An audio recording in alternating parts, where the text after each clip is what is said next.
ያው ደስ የሚል ገጠርና ደስ የሚል ኑሮ ነው የምኖረው ነበር። አሁን ግን ያው የተስፋፋ ቦታው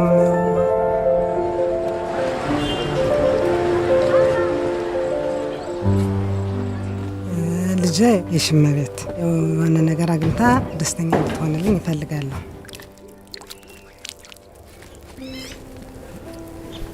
የኔ እናት የቤት እመቤት ነች። አባቴ ደግሞ ጋሪ በመስራት እኛን ያስተዳድራል። ቤተሰቦች የእነሱን ህይወት እንድቀይር የሚፈልጉት አንደኛ በመጀመሪያ ደረጃ የመጀመሪያ ልጅም ስለሆንኩ ብቻ የድህነት ህይወት በጣም ከባድ ነው። ምን አንዳንድ ሳትበላ የምታድርበት ጊዜ አለ። ሳንበላ ያደርንበት ጊዜ አባታችን ምን እሱ በራሱ ተሰቅቆ አምሽቶ የሚመጣበት አጋጣሚ ሁሉ አለ። ምክንያቱም የኛን የልጆችን ስቃይ ላለማየት ማለት ነው።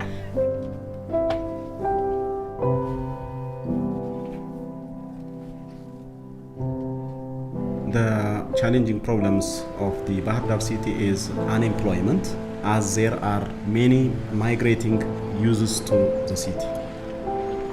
If you don't have a skill, it means you don't have a job. And if you don't have a job, then you don't have income. You are in a poverty trap.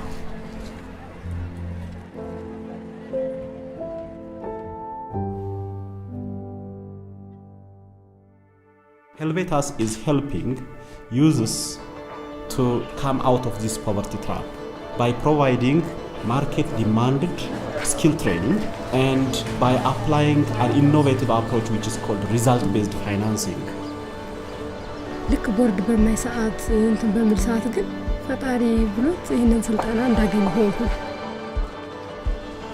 ስልጠናውንም በጣም ወደዋለሁ። ማለትም ምልህ ብዙን ጊዜ የፊኒሽንግ ስራ ሴቶች አይመርጡትም።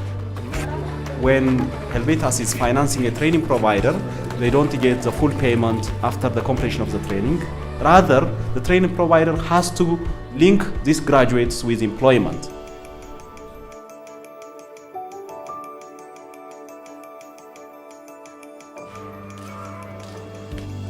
ስሜ ሰዓለማርያም ሽባባው ይባላል። ለስልጠናውን የጨረስኩት 2009 መጨረሻ አካባቢ ነው። ከሁለት ዓመት በፊት ስራ ስንጀምር በፊት አንድ ማሽን ስለነበር በአሁኑ ሰዓት 16 አካባቢ ማሽኖች አሉ። ማምረቻ ብቻ ሳይሆን ማሰልጠኛ ማዕከል ነው። ግን የምናውቀው ማሽር ስታደርግ በጣም ነው ደስ ምርታችንን መላክ እንፈልጋለን። እዛ ደረጃ ላይ እንዳጠቃላይ ስኬታማ ሆኖ ትልቅ ድርጅት ላይ ብዙ ሴቶችን አቅፌ መስራት እፈልጋለሁ። ሌላ አማራጭ መንገድ ነው የሚያስቡት። ልክ እንዳልከው ወይ አረብ ሀገር ወይ ወደ ውጭ በህገወጥ መንገድ መሄድ ነው። እንደዛ በመሆኑ አዝናለሁ። ምክንያቱም ችግር ፈቺ ነገር ስላልተፈጠረ እንጂ ማንም ሀገር ወለቆ እሱ ሀገር ላይ ለተገዥነት መሄድ የለም።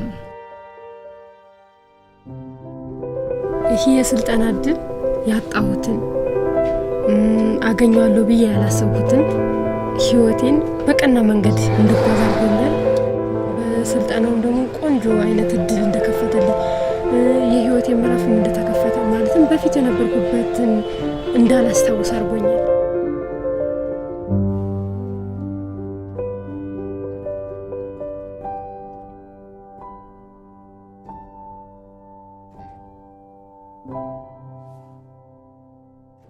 you